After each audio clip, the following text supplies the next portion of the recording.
So, hi everyone, and a very warm welcome to our latest episode of Coaching in Focus. I am your host, Joseph Grech, and I am joined by Marwa Farouq. Marwa, how are you doing today? Good. Hi, everyone. Good. I'm excited to be speaking to you today as well. And before we start our conversation, I just want to give a little bit of background to our listeners, to our viewers, in relation to your experience. So you are a leadership coach, you're a strategic advisor as well with Red Kite Coaching and Consulting. Yeah. And you have worked for many years, over 20 years, in relation to driving significant and lasting cultural transformations in organizations, particularly showing your commitment to equity, diversity, and inclusion initiatives as well. And our focus on the episode today is around equity and how we can center equity in our coaching practice as well. So shall we start from that aspect around what equity actually is? I feel sometimes there's still a bit of confusion on equity, equality. So shall we start from that point of view? What do you think? Yeah. I think it's a really good starting point. And I have a really fun metaphor that really helps people I work with it's not my metaphor, but it's one that I use all the time since the day I heard it from a colleague in my past organization. So if you think of the metaphor of a party, equality is inviting everyone to the party. Diversity is making sure that those that are invited into the party are representatives of the community that you're inviting people from. If you think then of, so that's equality, diversity. If you think of inclusion, that's inviting those that you've invited into the party to participate in planning the party with you. So choosing food, music, the layout of the party, that is sort of including people in doing it. And then finally, I would say belonging is that everyone feels comfortable taking part of this party. So even if people have come, they're actually comfortable going to the dance floor or not dancing and sitting and chatting and that kind of thing. Equity is when everyone has the ability to access that party. So regardless of where everyone lives, they have proper transportation or means to be able to join the party. So because many times you can invite people, but they're not able to access your party. Yeah. Such a lovely metaphor as well to start I off. love it. I always picture as well, some of our viewers might have seen that picture of the tree with the apples and the different, so equality is having the same ladder and equity. Yes. Somebody has a slightly kind of longer ladder as well to reach the fruit. That is so, it's sort of that subtle difference. I think where the confusion is what's the difference between equality and equity? And I think both are needed and both are important, but equality is more about fairness, making it available to everyone. Equity is more the access for the resources, support, opportunities is not dependent on things that are outside your hands. And these things are like your identity, for example. Yeah. And the privileges that some individuals might have had just, as part of the societal ways how we live as well. Absolutely. Yeah. So in terms of centering equity then in coaching sessions or in our coaching practice, what does that actually really mean in everyday terms? I've been exploring this for some time now. And I think it means different things depending on which angle you're coming to it from. So it could mean one aspect, it means that you as a coach, you're committed to a journey of learning more and being more aware of the different contexts and worldviews that exist out there, or those of your client. Especially if I work a lot with organizations and so on. So I'm really keen on understanding who are the members of these organizations that I work with and what kind of inequity exists within their context. So that could be one thing, your own learning orientation and as a coach. It could be also something about sort of how you make agreements with those that you coach, with your clients. and making sure. I was facilitating a session recently with the ICF actually about that same topic. And someone had said, one of the participants had said, oh, to me, that means that when I'm doing my coaching agreement, I'm going to call out or give permission to my client to actually call me out when I'm being irrelevant or undermining a specific context that is important to them. And she wanted to write it as part of the agreement. So that's one way of doing it. It's just looking at the coaching agreement and how are you building this coaching agreement to create space, safety and space for the client to bring their own context that are many of the times not necessarily named explicitly. It's such an important point, isn't it? This idea around how do we kind of flex our agreements so that they're serving the client more fully rather than just being a contractual agreement. It's about the client's ability to engage in that space with us. Yeah. Absolutely. And I think just sort of to build on your thread here, another way of where we center equity, and I think that's sort of what we already do, is like really being centered in the client point of view and being focused on where the client coming from, what's their experience of whatever they're going through in the moment, and being centered I would extend that in their worldview, really being curious and trying to understand what's their view of that matter and why that view exists. And I think, last but not least, I would say evoke awareness, which is another key thing around being a coach, is just sort of spending time. If you come into these coaching conversations aware of what equity is and what contributes to inequity, for example, you simply can be curious and ask and invite more awareness into what are some of the things that may be contributing to that experience or this situation that might be outside the client's hands, for example. Or if you're coaching an executive, for example, how is their power and privilege sort of painting their worldview or their understanding of a specific situation? Yeah. What's resonating with me is this importance of the context that the individual is coming to the coaching sessions in, and this idea around power, privilege, kind of imbalances in that dynamic are really important for us coaches to consider. So would you say that if I am centering equity in my coaching practice, would you say it kind of starts with self-awareness? Like how do I know if I'm centering equity? Yes, I definitely would start with self-awareness. I think one of the things that I think all of us as coaches are committed to is continuous learning. Like it's just such an integral piece of why I love being a coach. It's just that I'm continuously in a journey of learning about myself and about others. And I think in taking that to center equity, you need to learn. You need to learn about yourself, your identity, your own socialization, which creates your worldview, your own biases, for example, and how these are different from others. So there's just sort of being more aware is the first step for sure. And then I would say the second step is sort of learning about the other and how that's different from others. But definitely that would be my first step. Yeah, there's acceptance of that biases do exist because we're human beings.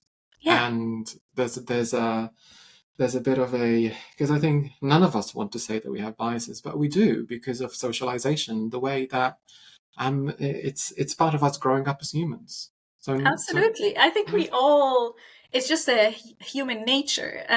Again, with an example or metaphor that a colleague of mine that I respect very much I see as an expert in DI. She would always give that example. If you see a snake, you're going to run away, regardless of this is a venomous one or not. And it speaks a lot about just the bias. We are conditioned, most of us are conditioned that snakes are scary. So you will run when you see one. And I think that's just and the same goes for dolphins, for example. Most probably, if you see a dolphin, you'll smile and you're like, "Oh, cute!" And that's biases that we just don't notice. Yeah, exactly. So being open, you used the word curious earlier as well, that I really liked, I think, which resonated with me as well. So what are some of the myths you think about inclusion and coaching? I think the biggest one around diversity, equity, and inclusion in coaching, or really in anything, that you need to be an expert to be Mm, able to be inclusive. hmm An expert, or you need sort of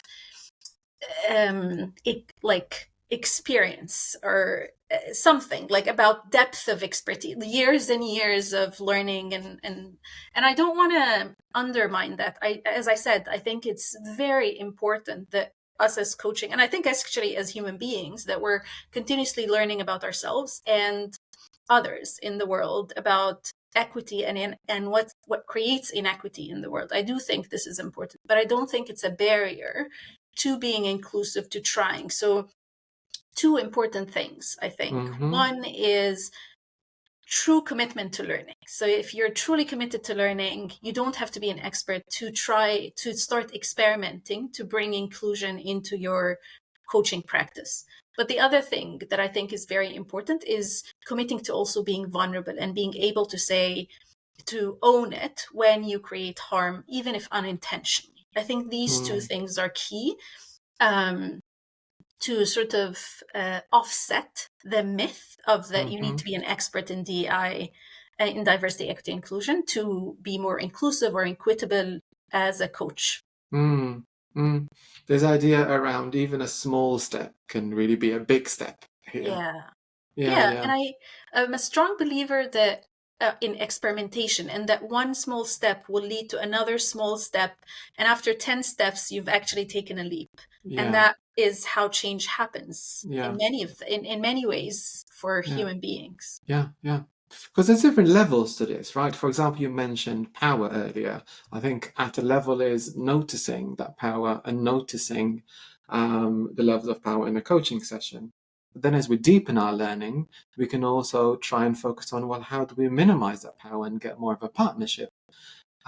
And again, if we deepen our then coaching practice and our learning, it's about, well, how we use this dynamic of power that we're accepting in this coaching relationship that is happening? How do we use it so that we support the client and in terms of minimizing that power and exploring that power dynamic? Absolutely. So I can really see this idea around the different levels that we can work with. Yeah, and I think it's almost, you've actually mapped out a little bit of what we've been talking about, this idea that it starts by awareness, being sort Mm-hmm. of being aware and curious about the power dynamic. That's just sort of starting with awareness. And then Mm, this idea of experimenting with a few things and what that means. mm, The things that you've learned, what do they mean to you and to the client, and so on. And that's again experimentation. And then evoking awareness to our client is another thing, which is sort of this idea of, okay, now that we know this, what does that, how do you bring that to be present for your client? How do you help your client have that same awareness and act upon it, of course? You can really see. One second, there's the sound outside. That's why I put myself on mute for a second. It's gone. It's gone. You can really see that. It's so nice that you reflected back the process that it's like an applied version of what we were talking about. As you were telling me, I was reflecting on this idea around though that there are these small steps. However, there are also some challenges. Like in a way, um, there are things that get in the way. What do you find are some of the main barriers that you've seen, perhaps, that can get in the way in terms of centering equity in coaching? I think um, there's a few, but there's one that I always like to talk about first, which is Okay. fear. Because Mm, of what's happening in the world around us and all of the tension, political, social tension around diversity, equity, and inclusion, especially also in the last, I would say, 10 years or so, there's a lot of fear about, one, opening the subject, but mm-hmm, also saying the wrong thing. mm, Um, or asking the wrong thing. And I think that is one of the biggest detriments to having more equity in the world or more inclusiveness in the world, when people are so scared that they just stand back and not engage. And I think so this is the biggest barrier in my perspective, especially when it comes to coaches. And Can this I is share something there, yeah, actually? Oh, go sorry, ahead. Marwa. Yeah. It's interesting because I'm reflecting back on when I'm training our coaches on the ICF programs. And when it comes to some of the ethics equality sessions, I do notice I'm a lot more careful. There is a bit of fear that I notice in me. I'm a bit more, and I don't think it's necessarily a bad thing. It shows consideration as well. Yeah. But I can see that. I think for some people it might then stop those conversations from Yeah. happening because we want to get it right. Yes. And then that might stop us from actually engaging in that conversation in the first place. So I Yeah. can feel it. As you were telling me, I noticed it in myself as well. Absolutely. We all have it in a way. And as you say, I love that you said it's because I want to be considerate. It's all of us. We all don't want to be contributing to the other person. We innately, I think, as human beings, are we want to be supportive of others. We don't want to intentionally harm others. And that fear of doing that sort of has us shying away from engaging in such a conversation. And it's a vulnerable space. Diversity, equity, inclusion, just that conversation is a very vulnerable conversation, and we know it's a sensitive one. Mm-hmm. So I think fear is a natural part of that dynamic. And I would encourage, I think a lot of what I want to do now with this idea of coaching, with centering equity in coaching, is to encourage more coaches to experiment with small things, to be courageous, to sort of almost what you said, like perfect is, you said that we want to get it right. And I think Yeah. perfect is there's this quote, I think perfect is the enemy Yeah. of good or something. Yeah. And Something I like actually that. think good is good enough, as long as, and I want to caveat that because it's important, as long as that you're willing to own it if you created harm. So if you're talking to your client and you're like, and you've said something that sort of impacted them, or asked them a question that they felt sensitive about, making sure that you're able in your own language to name and acknowledge that harm, and just say, I'm sorry, I didn't mean to do that. Or when you're asking the question, say, I might be wrong, but I wanted to put the question down, and feel free to not answer it. Sort of some of these things that would help the conversation stay going, but isn't zero, isn't no Yeah. engagement at all. Yeah. It shows genuineness in us as coaches as well, that we're much the word human. We're being human, we're being genuine with our client. We're not these perfect expert coaches. And We it's actually, care. It's yeah. just like, as you say, we're being human. It's just Mm, care. Even like in my experience, what has been happening is when I bring it into my coaching, it's almost like an aha moment in itself of like, yeah, mm, that has been contributing, like this actually um, happened to me a few times, where people weren't expecting that the coach is going to bring a question about that. And then mm-hmm, when it comes, it's like, yes, I want to mm, explore that. There's almost, I would say, more curiosity and more engagement. mm. It feels like it was in the room and we both noticed it. Yeah. And actually, we're shining a light on it now and say, well, what shall we do with this? And being honest with Yes. each other. So would you say what I'm hearing is being, developing our self-awareness, having transparency with our clients, they're kind of key mindsets that really help us. Um, are there any other mindset that you think enable equity, inclusion in our coaching practice? Yeah, so I think a couple that stand out on top of the ones that you mentioned. One is humility. And I talked again Hmm. about this idea of like being humble enough to say, oh, I approached this in the wrong way, for example. Or so there's something around humility in owning your impact, whatever it is, as a coach, but also humility to um what's the word? Know when your worldview is not the only worldview. Sort of this idea of like knowing that your truth is not your only truth, is not the only truth. And there's humility with that, because like our worldview comes with a lot of lived experience and a lot of different work that we've done. So it's hard sometimes to come into a coaching conversation and like sort of hear something that you have very clear judgment on and just pause and ask with humility without there's this concept of humble inquiry, which I love very much. And it's this idea that you're asking question not in a way that is leading to somewhere, but you're truly curious about the client's lived experience or the client's experience or view of what they're going through. So humility is number one, and number two, which is very close to it, is being centered in the view of the client.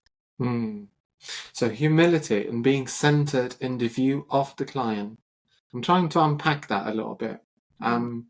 Is that, you tell me more about it instead of putting words in your mouth. So the humility I've talked about, the view of the client, I think a lot of the times, especially if the client and the coach come from different backgrounds, we're unable to connect with them because we're really holding on to our view of the world. And I think one of the things actually that is that I've learned with as part of the getting certified with the ICF is this idea of being centered at the client view. I'm not trying to push my perspective on my client. I'm actually being grounded in being curious about how the client is seeing the situation, what they view as the barrier, what they view as the solution, and what they view is within their control or outside their control. And sort of with that, help to evoke awareness and move them into sort of action or impact from where they are. Yeah. This idea of my opinion is not that important, or actually it's not important at all to a degree. And sometimes when clients ask, what do you think of this? That's the first thing that genuinely comes to mind. I think, well, to a large degree, my opinion of what I think about it is not important. What you think about it is by far more important than what I think about this. Yeah. I like to, when a client asks me about my opinion, I actually like to ask them, how would my opinion be helpful? Like, what is it? Because sometimes it's power. They think that somehow because you're the coach, you should know what to do. And if it is, I sort of try to, I like evoke awareness. I like this word very much. Like, try to evoke awareness about the sort of how that might not be true. But sometimes it's actually, which is a broader topic for another time, but it's neurodiversity at play. Some people, their ways of thinking, they like to bounce off ideas. And it helps them sort of progress and process the discussion. So I think, so that came to my mind. Yeah. I notice that in my own thinking patterns. I'm quite extroverted in my thinking. I wouldn't say I'm an extroverted person, but in my thinking, even if I'm by myself, I'll be talking out loud. Because I think the sound of saying it and the sound of being in conversation with somebody about it really helps to formulate my thinking. Or writing it down, a form of expressing it, can really help me.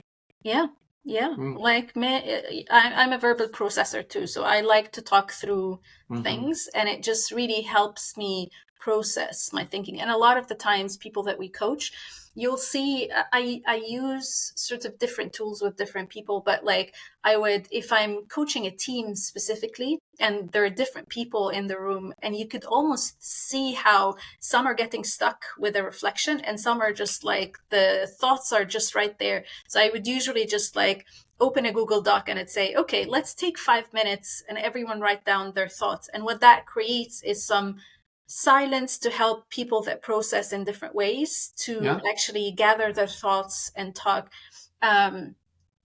Which really brings us back to equity, because that to me is an example of equity. You're noticing that self-awareness, you're noticing what's happening, and then you're providing the tools to help people engage in the activity and support themselves.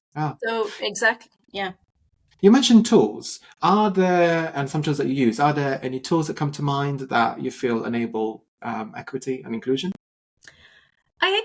So yes, there are tools that I like personally to use, but I think in general, because coaching as a profession is a lot about curiosity and sort of reflection and so on. So I would say most of the coaching tools bring in some kind of equity. But there are three tools that I like to use a lot. One is the sphere of influence as a tool, this idea of that what's within my control, what's outside my control, and sort of help people think through that. The constellation exercises. So having a prompt question and letting them put their dots somewhere within the circle. And then the identity wheel, I would say, there's identity wheel exercise is quite a popular exercise, but it just has all types of different things that contribute to your identity. And I like to stress always that identity is not a static thing. So how would you define your own identity in the moment? Because identity could evolve and change and so on. And then help them see how that could impact the situation that they're bringing and sometimes if I'm coaching executive, how their identity is different from others and how's that impacting them and their work and their perspective. And I find that these three specifically come in handy a lot of the times when I'm trying to bring that perspective. Yeah. And for any of our listeners, there's a lot of information about this that they can search online as well. We can add a couple of links to some examples here as well. Marwa, we're getting quite close to our time that we've got together. And I was just wondering if there's any of our listeners who are thinking about equity in their own practice. Where do they start considering this a little bit more actively? What do you think? I would say I would recommend two things. One is start by sort of learning a little bit about some of the things that contribute to inequity in the context of their work. So I work a lot in organizations, for example, and I spend a lot of time learning about what contributes to inequity in organizations. So if you're working with families, for example, this is something that you want to look at what kind of inequities exist within families. I think that kind of awareness will help them bring in some of that or evoke awareness about some of that. And then start small. Think about if you're doing reflections or exercises and so on, think about different ways different people can do these same exercises, similar to my Google Doc example. So these are just two small steps. Don't be afraid to start small. And also kind of go back to thinking about something that we talked about earlier. We talked about agreements. Kind of go back to your agreements. How are you making these agreements? Can you put some flexibility in terms of these agreements to make them more inclusive as well? One of the things that had come up, something that just came to my mind, one of the things that came up in the session that I told you about, the Centering Equity session, someone had asked the question around, what if my identity is coming in the way? My own identity is coming in the way of the people talking about their own identity. Or vice versa, if people are coming to me because they relate to me in a certain way. And I think actually both of these are good things. They're not bad things. They're opportunities to explore. So if people are coming to you because of your identity, because they relate to you, that's great. That gives you even more a bigger opportunity to bring in that equity conversation into the coaching. If they're not, I think that's an opportunity to say, I'm aware of how my identity is different, and I just want to invite you to bring in what you, or whatever, or in the agreement, as we say. But I think it's just an opportunity to actually invite, name the elephant in the room, or invite that conversation. Being curious about it is, going back to that, is the first step, really. And that can lead to self-awareness. And naming it. Yeah. Thank you, Marwa, for this conversation as well. I'm sure that a lot of our viewers will find this useful because it's such an important topic for us coaches to consider in our practice. And I do think at times we get trained in a particular way, and in terms of really being to what's the word? Really being able to I'm thinking digest some of these concepts. It takes time. Yes. We need to practice. We need to develop that self-awareness, notice what's happening in ourselves, in our clients, and work with that. It's not just a quick training program, Absolutely. and then it's a constant curiosity. It's a journey. Yeah, Yeah. it's a journey. It's a journey. Well, Yeah. thank you, so Marwa, much once for again. inviting me. I've enjoyed this conversation as usual. Same here. Same here. Same here. Take care of yourself. Thank you. Bye, Joss. Bye bye.